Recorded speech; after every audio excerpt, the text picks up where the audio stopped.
So welcome everybody.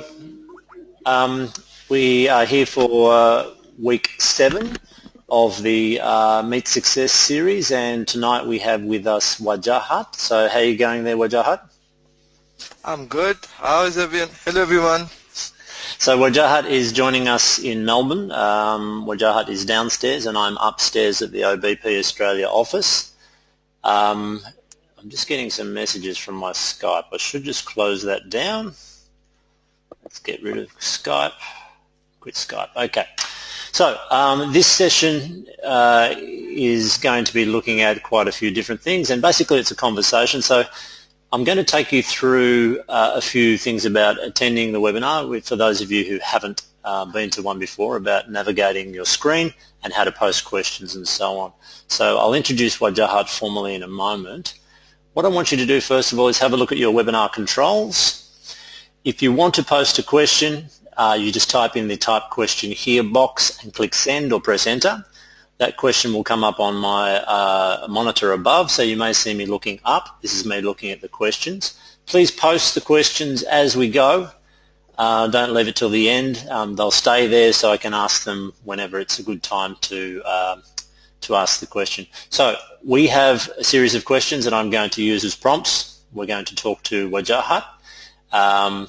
But it's good if you can generate some questions as well. That way the conversation is a little bit more relevant to your needs, for the listeners' needs. Okay, so let's have a look. What can we start with here? All right, we're going to start with a few questions just to get an idea of who is out there. Now, we're still waiting for quite a few people to come in. I might just leave the poll for the moment and go back to Wajahat. So welcome again, Wajahat, and thanks for joining us this evening. Let's kick off by just telling me what your current job title is, and then we're going to go backward to find out how you got to where you are today. So what's your title at the moment? Thank you for calling me in, first of all. My current title is Senior Payroll Officer, and I'm working for Royal Children's Hospital. So this is in the HR department, is that right, in the HR? Yeah, it's a human resources department I'm working for. And I came to Canberra, basically Australia, about almost like 1 year, 3 months ago. And when I came, I started my journey from Canberra. And I came as a newbie. I didn't know what to do, how to do, where to apply for the job. Yes, I was coming with the experience. I got the permanent residency, but I was clueless about how to actually find my way, find my job over here. So I started with applying for a job. And one thing I realized at a very early point is that the Australian job market was not similar to any other job market. They usually prefer to have local experience, and obviously coming from Pakistan, I had tons and tons, almost a decade of experience in HR, but not local one. So I started applying for a job, and I got many rejections. So then luckily I got your contact, and based on your advice, I learned so much. You gave me a good insight of the market, and that was a starting point for me. In fact, restarting point. I changed my, first of all, I really changed my CV. I'm going into detail because everyone should know if they are coming to the job market. Yeah, I didn't have any technical job. I was working for a HR, so it was really difficult for me to actually break the market. Yeah, there was a certain way of actually customizing your CV for each job. That's one thing I learned. And then obviously apart from that, there's a very important thing we call it selection criteria. It's very critical for a job, especially in Australia.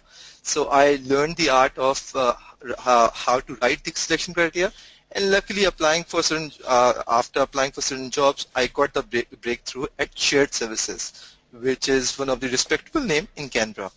Okay. All right, I might just cut you off there. So we'll get back to some difficult things like the key selection criteria. Some of you out there may be filling those out at the moment. They're laborious tasks to complete a key selection criteria. And just let's get back to your job for the moment, Wajahat. What do you do on a daily basis? For those people who are attending who perhaps are not in HR or payroll, just give us a layman's description of what you do. Uh, I mean, to be honest, for me, right now I'm actually running the payroll. When I say payroll within HR, it's a very responsible job. It's one of the I mean, it's yes, I've been specialized in the payroll. Not I mean, it's Australian market is quite different as compared to any other market. Usually, if you work in any other country, you can always work in a journalist role. But if you're working in Australia, you either have to work, I'm talking about in HR, human resources, you have to work in, specialize in payroll, employee relations, or recruitment, or it could be any other area. So I've been appointed to actually work in the payroll, where my role is to actually run the fortnightly salaries of the doctors at Royal Children's Hospital. Apart from that, I have to deal with them. Communication is the key. I have to deal with the payees, I mean, on regular basis, whether it's through emails or it's through the phone. So I mean, one of the essential things for my profession is communication, I think, and that's what I do on a daily basis, I believe. So how are you going with that? I mean, your English is very good. We can all hear that, but did you find it difficult at first? Yes, it's not about just English, to be honest. Communication is far beyond that. I mean, it's about knowing and breaking the conversation. That's really, really critical. I mean, when I came, I mean, take example, I didn't even know about footy. That's one of the hot topics over here. I mean, so what happened was I need to actually learn all those things. Even the slangs, like so many slangs that people use, because if you're working in the Australian environment, you have to be local.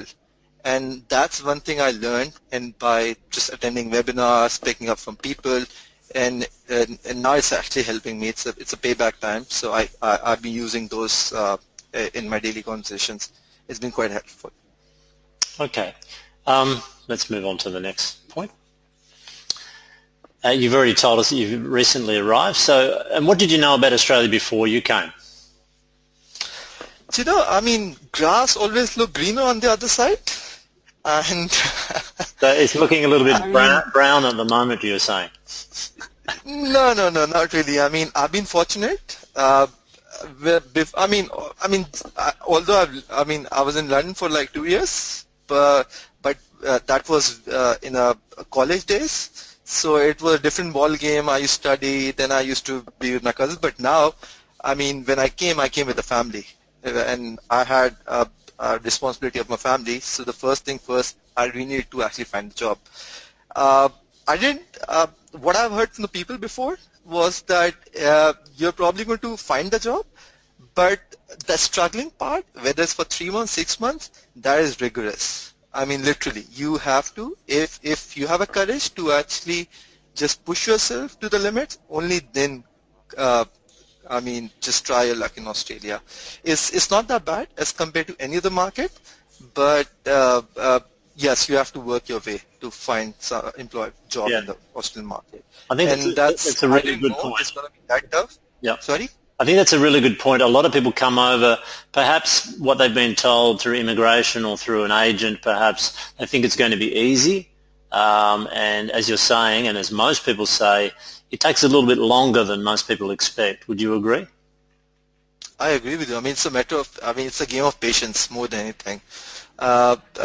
Your patience will be tested at so many points. You come to the point, take my example. I came to the point so many times where employer committed, this is it, you're getting a job, this is it, you're getting a job. But then I never heard from them after that. So, I mean, yes, they're going to check your patience. So you have to be mentally prepared that until you have something in your hand, that's when you can actually just feel like this is it, and then you can start your career. I would say you have to keep applying, keep trying your luck. with every job and every interview you're going to give, take it as a learning experience because you always, even if you're not going to find something from that interview, you will learn something out of it, and next time it's always better. Sure. Okay. Junaid has asked a question. Can you share any incidents when you struggled with small talk, when perhaps you put your foot in your mouth? So when we say put your foot in your mouth, this is an idiom to say where you make a mistake and you get embarrassed perhaps or something like that. Can you think of anything like that, Wajahat? You know, there are many incidents. I generally like to talk, and in many cases, they actually go against me because sometimes I just, I just talk without making too much sense. But in many cases, it actually went in my favor because it shows your confidence. So you have to be wise while making a conversation. You have to be effective. That's something. I mean, there are so many. I mean, you talk about any example.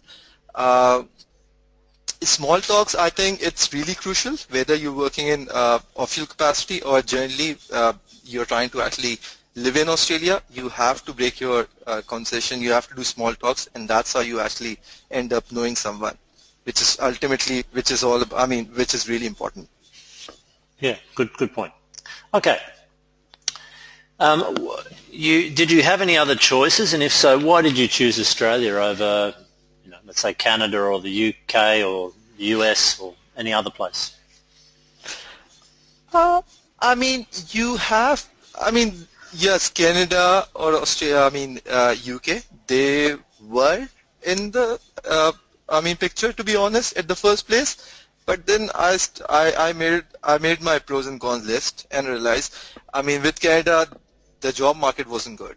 That's one thing. Secondly, with UK, there was already saturation in the market. So I thought Australia is good in that way. They need people in terms of the size, in terms of the economy. I think I'll be I'll be able to actually just make my living over here.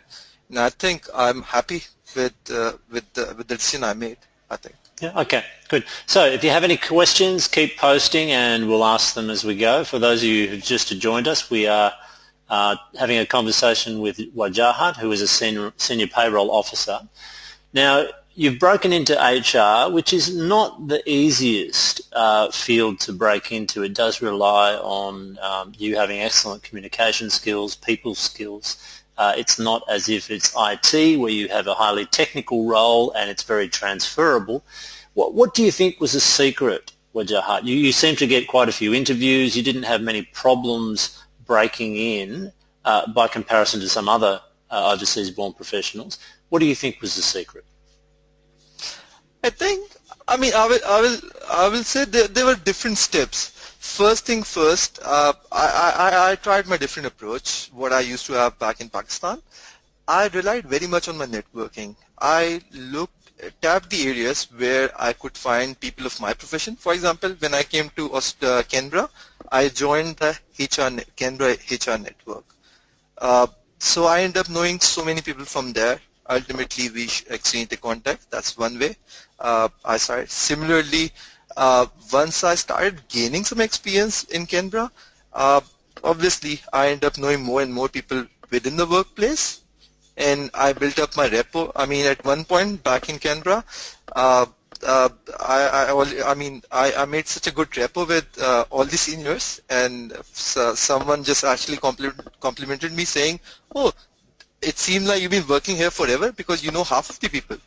And it's my way of selling myself, and that's what you have to do, whether by going to HR events or whichever profession you belong to, you have to join those.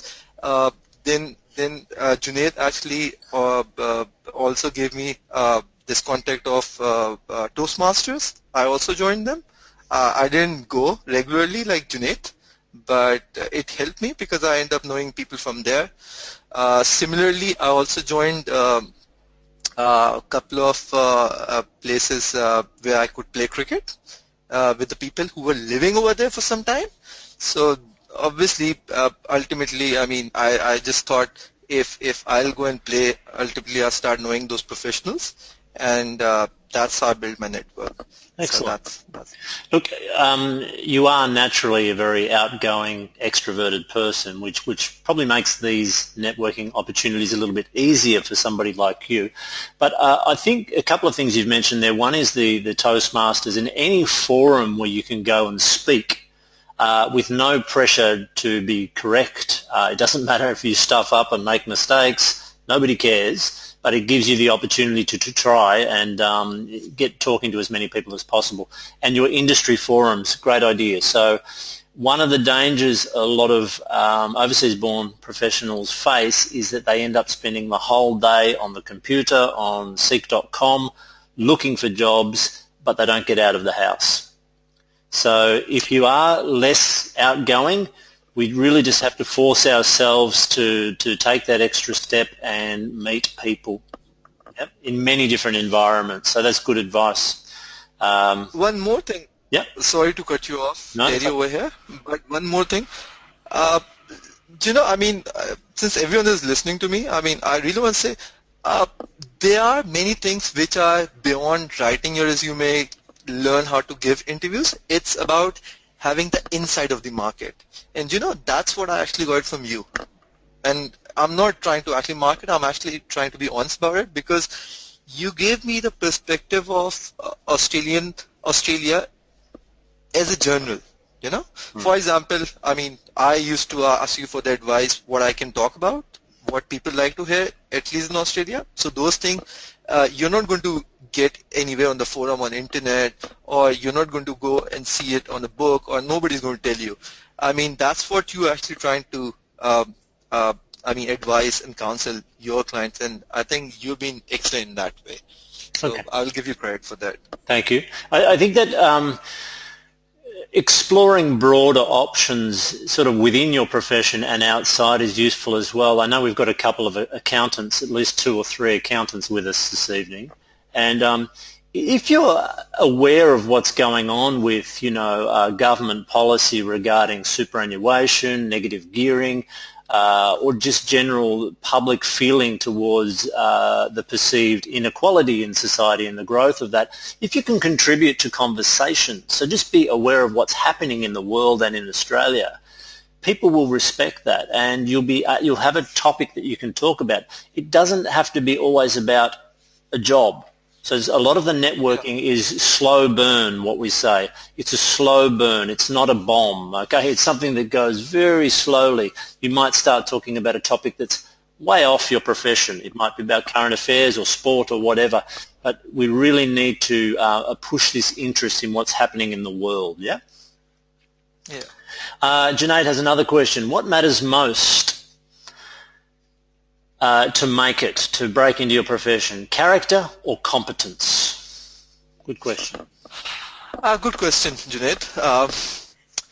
I think it's very much a combination of both, I would say, because if you have a competency, you can grow, but then again, if you don't have the first element, then you wouldn't be able to break into the market. So they both go hand to hand, I would say. Great. Okay. Yeah. Yeah. And what role do friends and connections play in integration and motivation for a new immigrant? So having someone it's really, really important. I would give credit to Junaid and this other friend of mine, Shakti. They were there when I actually came. And literally, there are so many other things you have on your head apart from the job. For example, getting the apartment, housing, cars, and like so many other tiny things. If someone who's there who has gone through this will advise you, you can actually just get your life easier in that way. And I was fortunate in that way because this is guy Shakti and Junaid, they both were there, they helped me out, they guided me, for example, how to use the bus, trains, and all those things. So in that way, my life was easy. So that's really, really important. And if you have someone who's a blessing for you, then you can't ask for anything more. Yeah, it looks really lucky that you have those contacts, and for those people who don't have anybody that they know. I know some people are living in regional areas, so not in a major city. They won't know anybody. It's really important that you get out of the house, you try to mix with people. If you have kids, the school is a great environment, so help out at the school, get to know other parents. Try to get your kids to invite other kids over for a play. Then you get to know their parents. Peer groups, yeah, all those things are great. Interest groups, library, join a club, okay? Exactly. Find out what's going on in your town or in your city. And I know there is pressure to get work, okay? Everybody needs money, income coming in. But there are other things that are also very, very important, and that's social connectedness. So let's work on those things as well. Yeah. Yeah, I mean, meetup.com is one platform where people should join. Yeah. I mean, you end up finding so many like-minded people. Absolutely. And you can actually make good network over there. Yep, that's right. And you initially arrived in Canberra. Why? I mean, when I came, I was supposed to be in Canberra for 2 years, but that was a moral obligation. It's a great place, family-oriented place. I got a good start with a renowned name, Shared Services. But I thought if I have to grow, if I have to challenge myself and check my potential, then I should go to a bigger city. And that's where I decided to actually come to Melbourne. Okay. Or the second option was Sydney, but I thought Melbourne is better because, I mean, they both always have a competition. One time Sydney has more jobs, other time Melbourne has more jobs. But in terms of the living cost-wise and everything, I think Melbourne is much cheaper. Rents are cheaper and all those things. So I kept that factor in mind while deciding where to go. Yeah, so those of you who are listening from overseas, Sydney and Melbourne are the two largest cities. Sydney is quite a bit bigger. It feels bigger too. It's definitely a major centre of commerce. So is Melbourne, but it's a bigger place, Sydney. The weather is a little bit more mild in Sydney. It's subtropical, so the evenings are warm. It can get very cold in Melbourne. Canberra is the capital, of course, and it's inland, so it means you do get the extremes, low temperatures as well in Canberra. Yeah. I can sentence. I mean, with Melbourne, the way I see Melbourne is it's somewhere between Canberra and Sydney. Okay. It's got a feel of Canberra, but it's a very good pace. I mean, very moderate pace for someone who's coming from outside. And at the same time, you get so many opportunities, generally not for the job, but for everything. Yeah, many people say that, it's a large city, but it doesn't feel like a big city sometimes, yeah? Yeah. Okay, how long are we talking about before you found work, Wajahat? How long did it take for you to find your first job? As a person, I'm very restless. To be honest, I'll tell you. I try my luck. I go and check my patience to the extent where I feel like really impatient. So I mean, I was fortunate to actually come and working remotely for the company I was working for in Pakistan for the first 3 months. But I didn't spend too much time because HR is a profession where you don't really work remotely. So I was dedicating most of my time in finding the job, applying for the job, and all those things. So I think it took me 3 months just to get my foot into the door, and I got the breakthrough from Shared Services. I mean, on average, I've seen people from 3 to 6 months, you end up getting a good news that you'll end up at a job. That's one thing I've noticed, at least from my experience or other people's experience. I don't think I know anyone who actually took, I think there's probably one in like 100 cases I've heard where the person took actually over 6 months or so to actually land up at any job. I'm not talking about like IT or finance. I'm saying even HR marketing. Sometimes you do struggle in getting exactly the job of your profession, but then again, take example of HR or marketing. Those people can always diversify and find something for their living just for the time being, because it's always good to have something on your CV rather than just getting unemployment. So just keep that thing in mind. That's really important. Absolutely. Your first job is the hardest one to get. Okay, so Oh yeah. don't be too concerned if it's not at the same level as what you had. I mean, it's important that it is in the same industry if you want to continue your career. We're not talking about survival jobs here. We're talking about jobs in your profession that may be one step down from what you were doing overseas. Yeah. No, you have to be mentally prepared because you are competing with Aussies over here with a very limited knowledge of Australia. You don't know exactly, you have to learn so many things about Australian culture. So in that way, yes, you have to be mentally prepared to actually get anything just to start with. And literally, I know now after uh, uh, almost working for a year in Australia, literally I know people who doesn't used to talk to me or doesn't used to, now they actually approach me because I have my prior experience from Pakistan, and now I've got some local experience. So they always look for the people who can actually just come and fill the position. Sure. Okay, we're about halfway through, so if you have any more questions, please keep posting. How many interviews did you have before getting a job? Good question. Interviews, I think I've given several. If I don't remember the counting to be precise, but I think I gave good 10, 12. But there are so many times where it's not about you not giving the interview, right? Sometimes they feel like you want to start with them, and then obviously you have experience, you're going to use them as just a channel to use, and then you could run away, so they don't give you.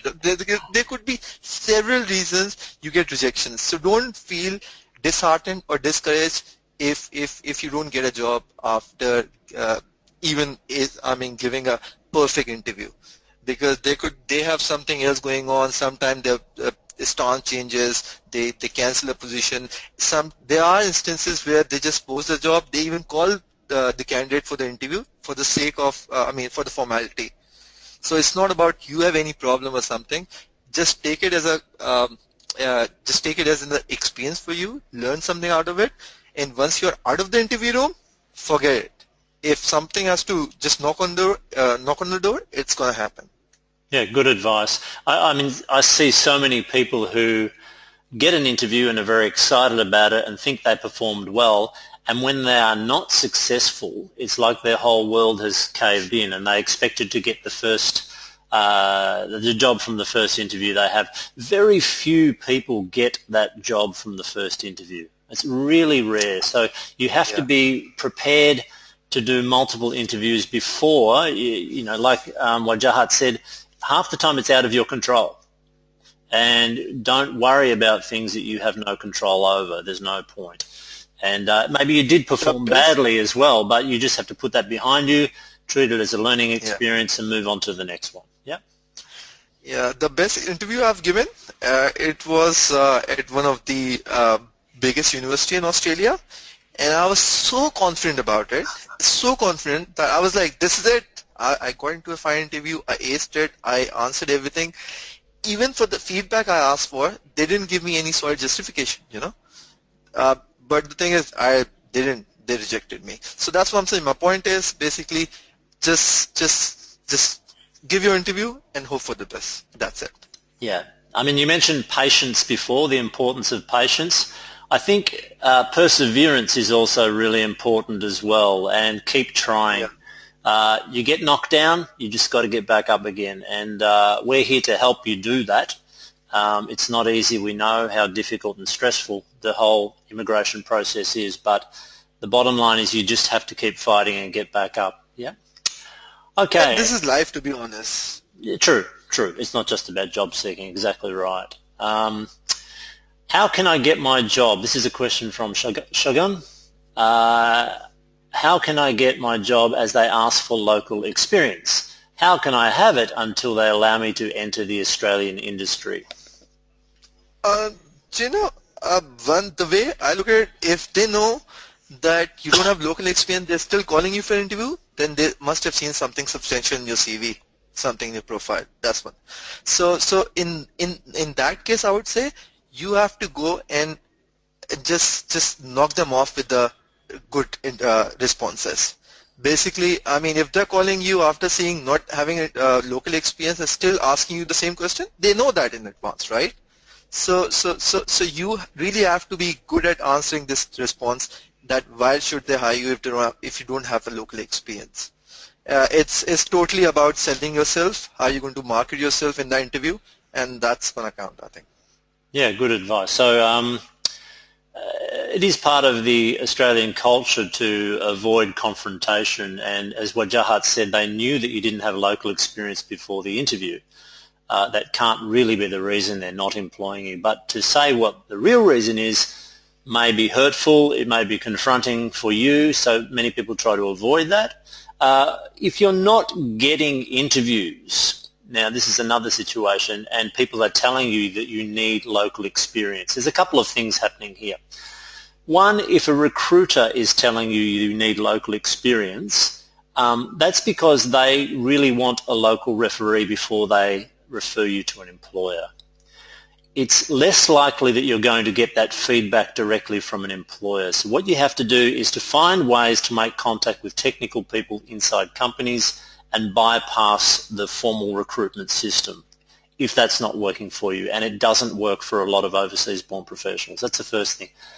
The second thing is some jobs do require some local experience, particularly construction work. Structural engineers will need some understanding of Australian building codes and standards. Accountants will need some understanding of Australian tax law, GST, BAS, all those sorts of things. In that situation, it might be worth entertaining the idea of doing an unpaid placement for a brief period of time just to get your foot in the door, get a local referee, an employer who can vouch for you that you have worked in Australia. Just having that on your CV can be enough to get you interviews sometimes. Wajahat, did you have anything to add to that? Yeah. Adding to your point, I just want to add. When I came to Australia, started working for shared services. I didn't get the job straight away in the payroll. By the way, I started with working for accounts department, and something you mentioned that it's not about just get your foot into the door, and that's what I did. Literally, I started working for the accounts department in the shared services, and after a month, I made a good impression. I marked my presence. I made my network. I sold myself, and I got into the payroll. That's how I just grew. Yep, great, good advice. Junaid has another question. It's quite a deep question here. If given a choice, should one arrive with his family if married? What role does a partner play in creating a growth mindset? Depend upon your circumstances. It's a good question. I have gone through this. It also depends upon the stage of life you are at. If you are coming with a toddler, then obviously you really need to have your partner settle in Australia for the first year or so. You as a primary person look for the job. But if you're coming, if your kids are you're established, financially settled, and you have older children, then whoever wants to try his luck for the job should try for it. Because I can give you an example. There's a friend of mine. They came from India, and the guy was in the real estate, and the girl was in HR profession. So the guy tried his luck. They have a kid, by the way. So the guy tried luck. It didn't work out. So in the meanwhile, his wife found work. So she started and she took that role. So it depends on your circumstances. So whoever gets the job first should just start with it, and then you can always change the role later on in life. Yeah, good advice. Yeah. Okay, let's move on. This is an issue. What avenues to employment did you follow? So we have recruiters as an option, a direct application, or expressions of interest to employers where there are no jobs advertised. Just tell us about your strategy a little bit, Wajahat. I mean, when I came, I mean, I had my collars up. Literally, when I landed up in Australia, I'd be like, I'm a HR professional, so I know how to find a job, how to make a CV, how to just get in, just give the interview. I've given so many interviews. I've been on the other side of the table where I conduct like so many interviews. So I was like, I'm gonna ace it. I'm gonna get a best job. I even had a figure in my mind, to be honest. But then I think after a month, I realized it that I have to just come back to the surface. Recruiters are a really good way of finding you work, but it doesn't work when you actually land up in Australia. I'll tell you why. Recruiters, they usually try to sell the candidate, which is, I mean, whoever can be sold early, right? And obviously, the person with the local experience will get the preference, and that's what every client wants, right? So recruiter will not cater you at the first place. Even if they do, they will probably take you as a secondary option to the client. If there's no one, then take this as take this profile as just for the sake of taking it. I would say just try and apply directly to the employers. Look for the employment registers. Look always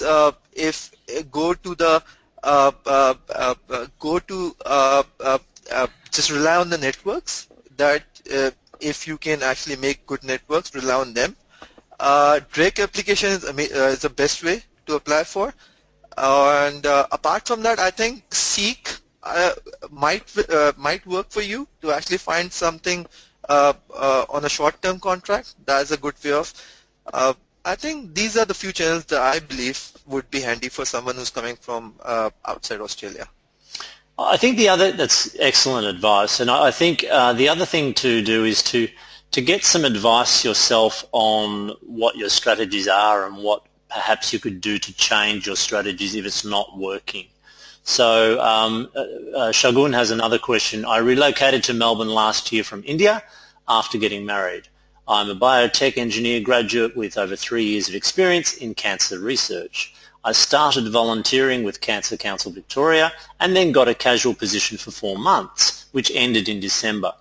I've been trying January 2016 again, but unable to get any job opportunity. I'm not sure what's going wrong. So this is a really good example of getting in on the ground level by doing some volunteer work and then getting a contract.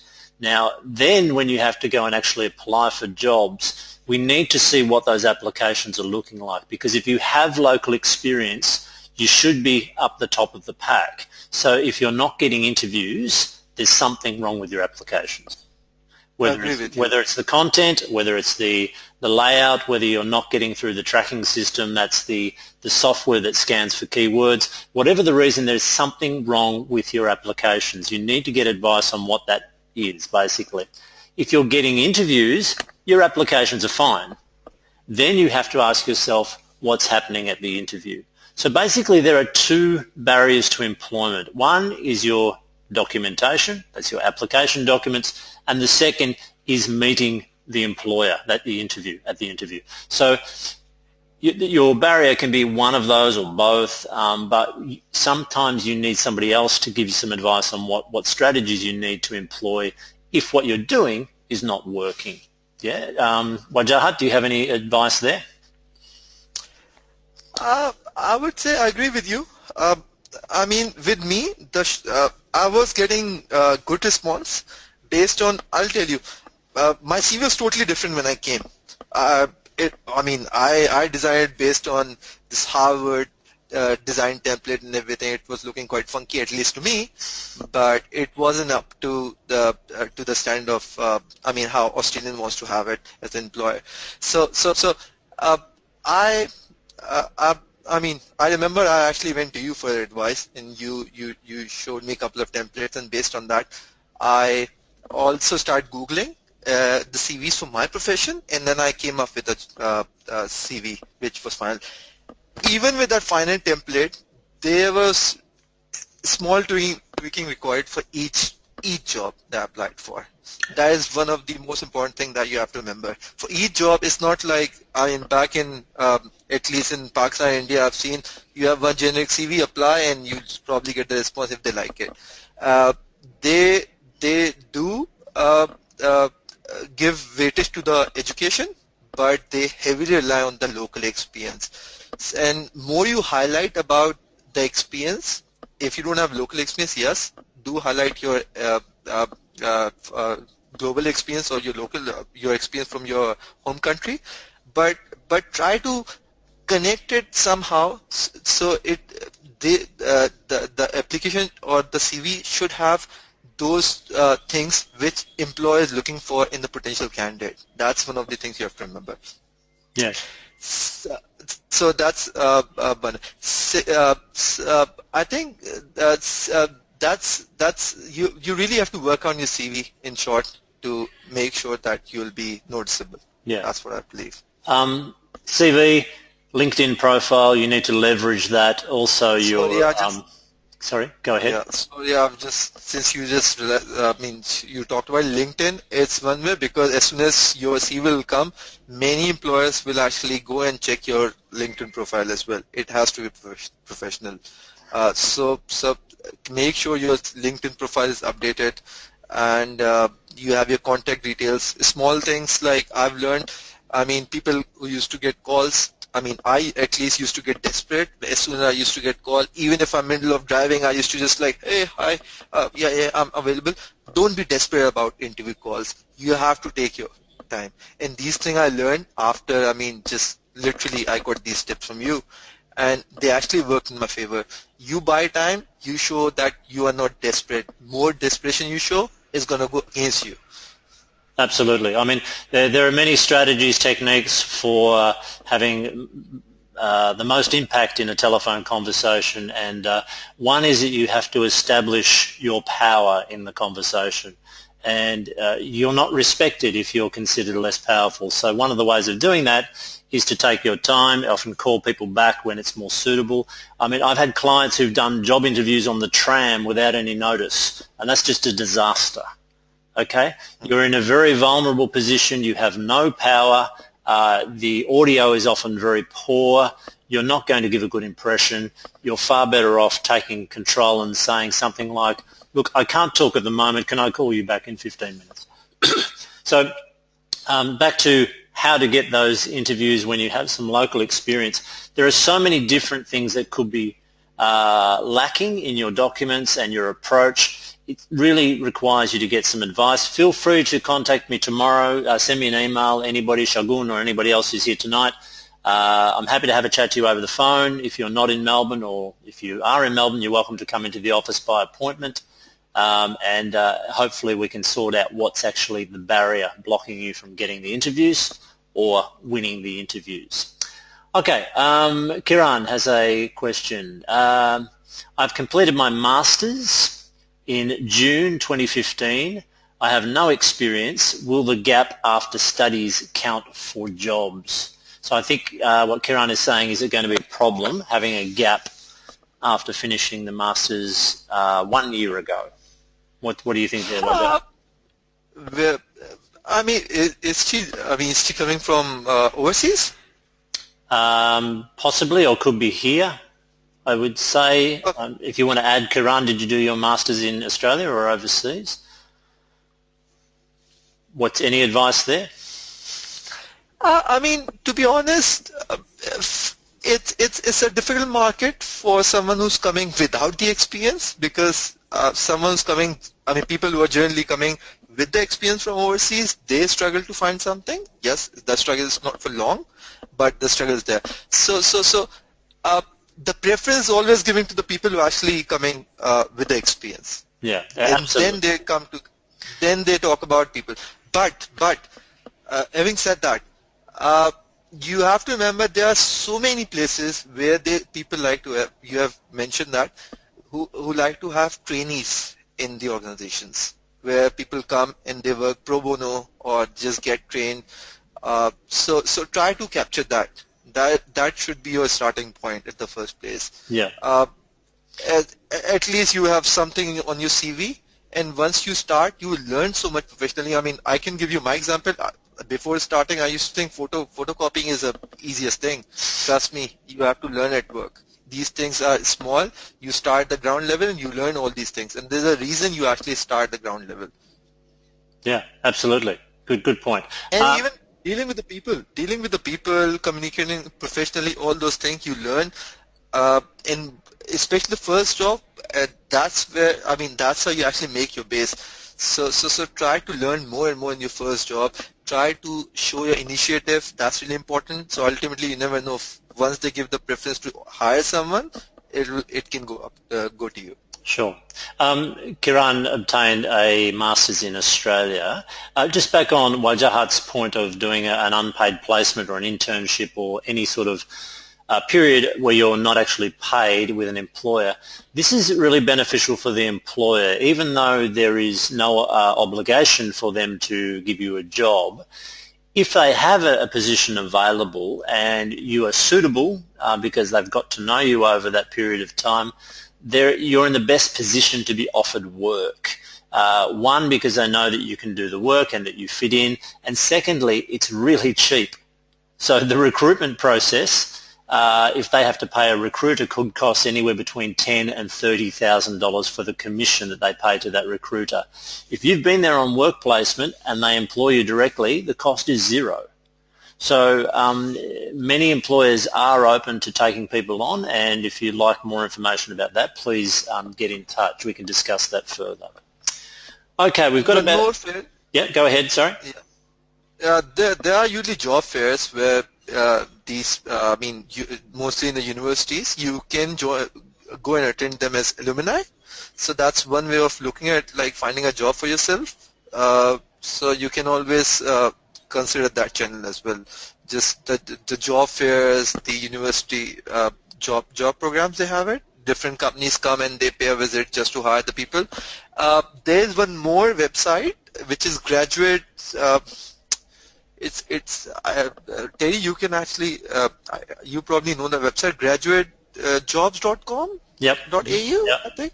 It's a really good channel. It's a really good channel for someone who's actually coming with little experience or no experience. All these employers who are looking to hire people in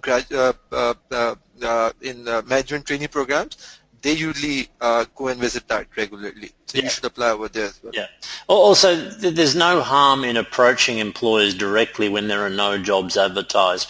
You should be targeting companies and organisations where you think you fit and where you would like to work, and then you should be approaching key personnel in those organisations in a professional and culturally appropriate manner so you can get some advice on how to do that and propose a work placement. Now, in order to do that, you need to be clear about what you're suggesting. It's better if you do have some support with an organisation like OBP Australia to take you through that process. Many companies will require you to have insurance, so you need to have all of that sorted. But there are many options open to you if you don't have local experience. Okay, I've got about 5 minutes left. Let's keep going. Any more questions? You better get them up now, or you may not get a chance to get them answered. What advice did you have about jobs? Let's move on. We've had that one, I think. Did you have to do a survival job, Wajahat? So cleaning, driving a taxi, working at 7-Eleven, anything? You know, as I said, I came with a job working remotely from Australia, but even then in the middle I was like, no, while applying for the jobs I was like, no, it's not enough, obviously what I was getting was not enough for me, although it was enough, but I was like, no, you always want to have more. So I'd be like, okay, let me just get some part-time job or job or something just to start with, so I will have better source of income. But I realize if it's applying for a job is a full-time thing. If you want to be focused, don't worry about part-time job. I mean, you should have your study plan for, let's say, for first 3 months or 6 months. You should just focus on applying for a job. If you feel like you're not getting response or you are financially weak, then after a while you should consider going for the odd job or something which is not related to your profession. Ultimately, when you have no channel or you are totally financially down, then you should go for any job you want, because then you ultimately it's all about your survival. But I would say I've tried and tested. I've tried to actually work for a restaurant uh, while working remotely for the company and applying for a job, and it wasn't possible because, for example, when I was working, even if they say it's a part-time job, you'll get a call and you can't attend the call because you'll be at work. And good thing and the bad thing about Australian job market is uh, with Pakistan, India, Sri Lanka, all these countries, you work 12 hours, 14 hours, you go take a break whenever you want. But with these people, they like to have 9 to 5 job, and 9 to 5, not even 9 to 5, 9 to 4, 4:30 or 5.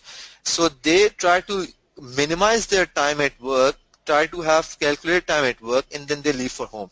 So basically, while I was working for a restaurant for almost like 2 weeks, I was not being able to take any call. And by the time I used to get home, I was so tired to apply for a job. So in the end, I realized basically that there was no point, uh, uh, and I quit everything and just started applying for a professional job.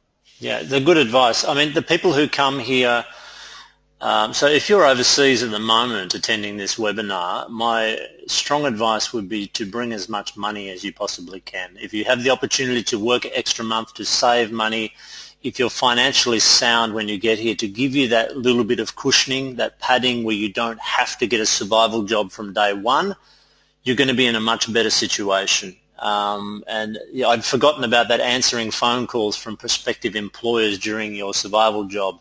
It's a great piece of advice. It's tough to do a job interview while you're cleaning dishes or working in a shop or whatever. Okay, let's have, what do we got here? Let's have maybe one more question, and then we might wind it up. If anybody wants to post, please feel free to do so. What are 3 things that you learnt in your first year in Australia? They can be about culture, your industry, the country, or anything. So let's go back to maybe even your first month or so. What did you learn early on there, Wajahat? A few things. It's you have to be really organized. If you have to, yes, you have your experience, but Australians are really, really organized. I personally felt like they are not the most technical people, but when it comes to organizing or making things simple, they are at their best. So you have to organize yourself, and even at work, small tiny things. You have to remember that you try to utilize your time in the most efficient way, because, as I said, they literally work 9 to 5 in most of the organizations. Unless it's really required, only then they go to the extent. And the good thing is they actually pay you for overtime. So second thing, it's a famous saying, when you're in Rome, do as the Romans do. So just try to gel up, be a part of the culture. I mean, don't do things which make you look odd. For example, I mean, I literally, I mean, I learned, I used to use the words, jargons, which were not even being used over here. But now, I mean, literally, I'll give you a small example. When if you do something, you say thank you, they say no worries, or stuff like that. So learn all those tiny things and be a part of them, you know. I'm not asking anyone to totally change themselves, but I'm saying just be one of them instead of just standing out as an odd person. That's second thing. In terms of country, they really, it's on the whole, Australia is a very family-oriented place. More than anything, I feel secure. Uh, I, it's easy to bring and raise your kids over here. Education system is good. People are professional. Yes, it's life has never been easy anywhere in the world, so it's not going to be easy in Australia either. So you have to keep that thing in mind. Yeah, good advice. Excellent advice there. Immerse yourself in the culture, and yeah, it's tough. There's no denying that. Okay, let's just move on, and we're going to skip through all of these things. One question I will ask you. What do you wear at work? So in your environment, is it suit and tie? Is it a jacket and business shirt? Is it jeans? What's your attire for your workplace? Um, to be honest, it's smart, formal, I would say. It depends. If you are in the customer facing area or something, that's when you have to be suited booted. For example, if you're in sales, banking sector and all those. Otherwise, mostly in private sector and government, people try to work formal, like trousers and shirt. Uh, yeah, I mean, you have to choose your color professionally. I mean, it's almost the same everywhere. I mean, uh, s- uh, week Fridays are usually casual, but it's not like you can just go and wear your patchy jeans or stuff like that. So just be smart. Wear your T-neck T-shirt if you want to, but should be smartly dressed. And apart from that, I think it also varies. There are certain professions where you have to have your uniform, so you have to have and you have to wear that, and you have to follow that religiously because that's also part of your performance in many companies over here. Yeah, sure. Look, I understand that it varies across industry and company, but I always ask the question just so we get an idea of what variation there is out there with. Don't wear black, browns and stuff like that. That is not. But I mean, I love my purple and pinks, but like I'm talking about like formal pinks and purple. Good. I mean, so try to wear something like that. Good bright blue colors, Yeah, something which is more appealing, which makes you look because ultimately it's all about your body language. And before you even going to open up your mouth, people judge you from your personality, the way you dressed up, and all those things, and that counts a lot. sure. Particularly in client-facing roles, you're probably going to have to consider this even more. If you're the face of the company, you'll probably need to get some guidance on what's appropriate there. So before we thank Wajahat, I just want to talk about next week. Next week will be week 8 of the Meet Success series, and we have Morgan joining us, who is a system engineer in the telecommunication industry. So that's the same time for next week, and I hope to see many of you back again. If you receive the email, please pass it on to anybody you think may be interested.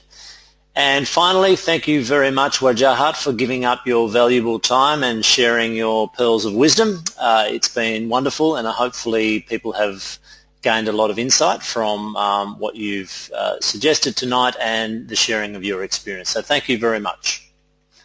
Thank you for calling me in. No problems. And we'll see you all next week. So stay in the warm house and sleep well. Good night. Thank you. Good night, Bye-bye. everyone.